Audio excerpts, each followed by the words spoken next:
My name is Jeniffer Neigъл. I teach philosophy at the University of Toronto, and today I want to talk to you about analyzing knowledge. This video looks at causal and reliabilist theories of knowledge. The causal theory of knowledge was proposed in 1967 by a philosopher named Alvin Goldman. Goldman was convinced by Gettier that the justified true belief analysis of knowledge wouldn't work, at least for the kinds of concrete facts that we know through experience of the world. Goldman actually liked the JTB analysis for knowledge gained through pure reason in abstract fields like deductive geometry or arithmetic. We'll set those fields aside in this video and focus on facts known through experience of the world, such as the fact that Neil Armstrong was the first person to set foot on the moon, or the fact that you are now watching a video. Goldman's causal theory of knowledge sets out to explain how we know facts of this kind, and why the subjects of Gettier cases lack knowledge. Briefly, the causal theory says that knowing a fact is a matter of having a belief that's caused by that very fact. If you think about what happens in Gettier cases, where someone has a justified true belief without knowledge, you'll notice that there can be a causal disconnect between the subject's belief and what is going on in the world. Consider the desert traveler who believes that there is water in the valley ahead because he's hallucinating. Even if there is water in the valley ahead, that fact isn't playing a role in causing him to have this belief. His belief is arising from some internal disorder he's suffering. Compare this to a case where you actually see water. In normal perception, the fact that the water is there plays a key part in the formation of your belief.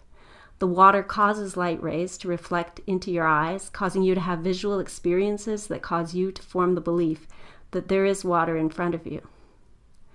Goldman's official formulation of his causal analysis of knowledge goes like this.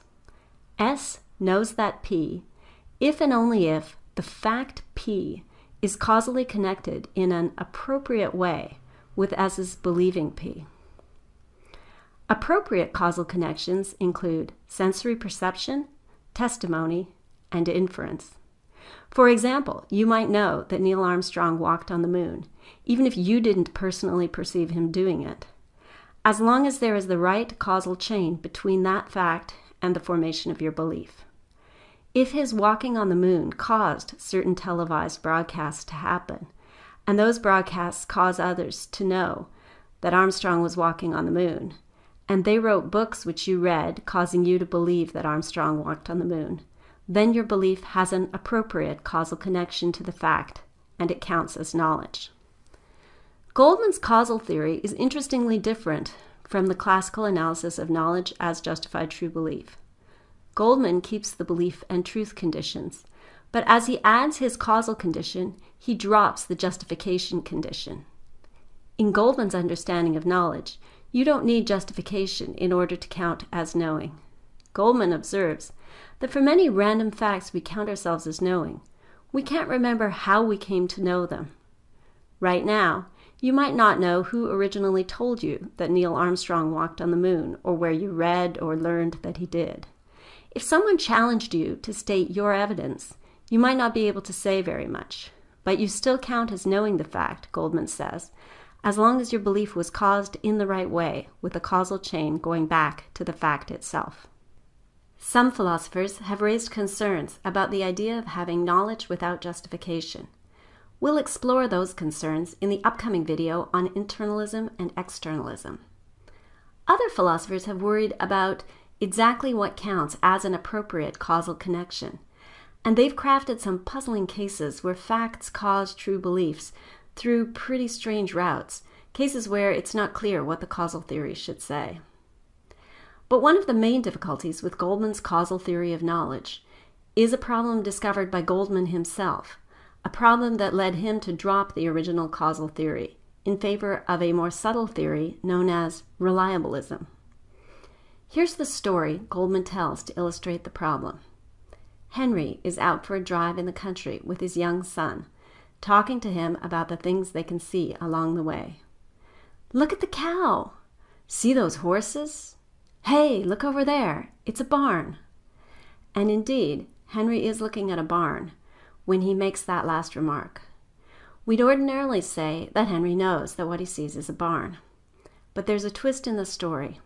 Henry doesn't know this, but he's driving through fake barn county, where for some reason the locals have decided to put up a lot of barn facades, structures that look like barns when you see them from the highway, but are really just hollow fronts and not barns at all. As he's been driving and looking at things by the road, 99% of the things that have looked like barns to Henry haven't been barns at all, and he's just lucky that the one he's passing right now actually is a real barn. With all of those fakes around, Goldman suggests, it doesn't seem that Henry really knows that what he's looking at is a barn. Notice that there's nothing wrong with the causal chain that is generating Henry's belief that there's a barn in front of him now.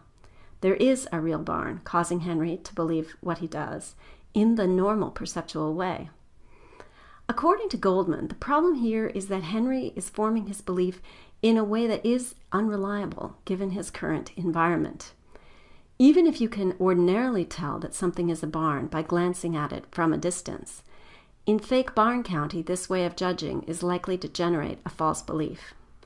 The core idea of reliabilism is that someone has knowledge if and only if they have a true belief formed by a reliable belief-forming process.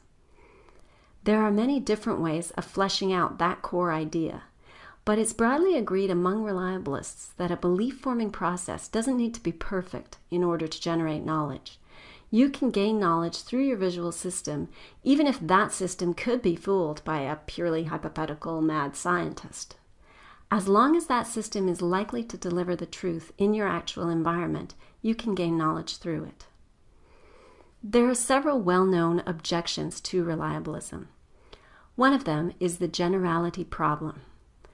Anytime you form a belief, you are using some belief-forming mechanism, and we have to identify it in order to classify your belief as reliable or not. But it can be tricky to isolate the right mechanism. Note in particular that it can make a difference whether we pick out a really general or really specific mechanism. If we say that the relevant mechanism in Henry's case is his visual barn detecting capacity as exercised in fake barn county, then that mechanism is indeed unreliable, fitting the intuition that Henry lacks knowledge. But if we zoom out and identify the mechanism as sensory perception, that remains pretty reliable even in the county. Henry doesn't lose all sensory knowledge as he drives through. On the other hand, if we zoom way in and identify Henry's belief-forming mechanism as visual barn recognition directed at this very barn, at the instant he's looking at the real barn, once again, we have a reliable mechanism, 100% reliable, in fact. It's not trivial to figure out how to identify the relevant mechanism when we're deciding whether someone has knowledge, and it remains controversial whether reliabilists have a natural way to do this. That's the generality problem. Another objection raised against reliabilism is the lottery problem. Imagine that you have a ticket in a fair lottery with 1 million tickets sold. The draw has just been held, but the winner hasn't been announced. Can you know already that your ticket has lost? If pessimistic Pierre believes that his ticket is a loser, just on the strength of the long odds against it, he is 99.9999% likely to be right.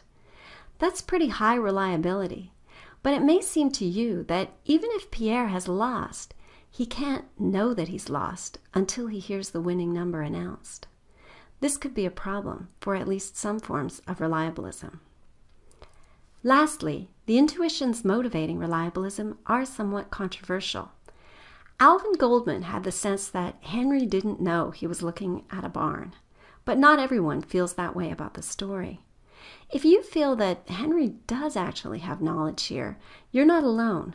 Some prominent philosophers, like Ruth Millikan, are on your side. It's not clear why people feel differently about these cases. We may have different ways of imagining how Henry's thinking as he's driving along. Perhaps we're imagining him as using more or less general belief-forming mechanisms. Perhaps Millikan imagines Henry as very focused on this one barn and reliable.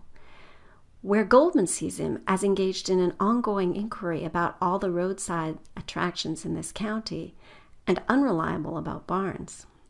It may help to think about the scenario in different ways, or think of other scenarios. You might find new problems for reliabilism, or new ways of defending or refining it. The next video in this series looks at tracking theories of knowledge, which are close cousins of reliabilist theories.